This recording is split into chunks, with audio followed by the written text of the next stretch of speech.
Got the Hyper ST here today. As you might have seen on the last video, it was a bit dead in the front hub department. So we have some new front hubs here. I also have a new rear diff case and a new wing and a new wing mount as well, because this one's a bit messed up. That shim there I actually still have, but I put it on the X-ray because I ripped off one of the ones on the X-ray. But this wing's definitely seen better days, so that is getting replaced. Take the shell off. Shell is starting to go at the back, you can see there, even though it's all mostly taped inside. So, don't know how much longer that's going to last. Got the bits of the old hub, from the old hub in there. There it is. You can see where the plastic is cracked. Well, not cracked, but smashed. So we'll put the new hub on first, and I'll have to tear down the rear end. So I have to take the entire thing apart to refit a new gearbox, and the reason why I'm doing that is because this screw here has obviously pulled out. That will have stripped the thread into the gearbox. So yeah, we'll do that. Make sure when you put in these top and bottom screws in here to put plenty of blue thread lock on, because they do like to come loose. Also, if you've got Hyper ST, I recommend you check these every few runs, because they do like to back out, and if they strip the threads on the inside of these CNC knuckles, they do actually strip and break eventually, which is annoying and expensive.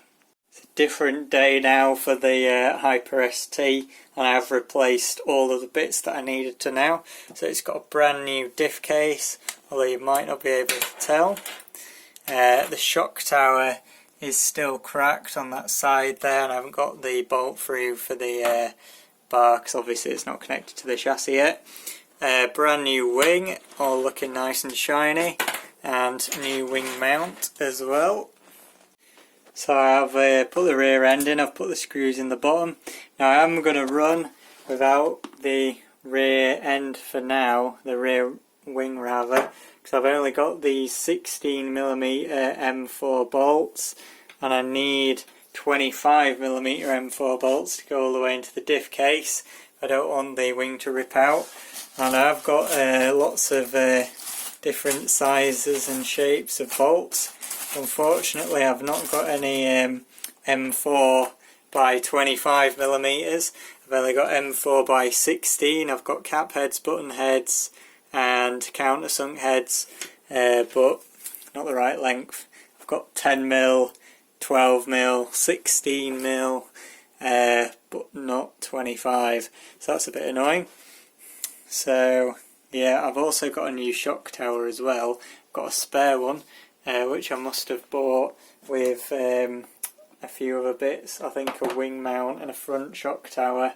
I've got a rear one as well, but I'm not going to put it on yet until I get the bolts for the new rear wing. But I can still run it as it is now pretty much, so it just won't have a rear wing.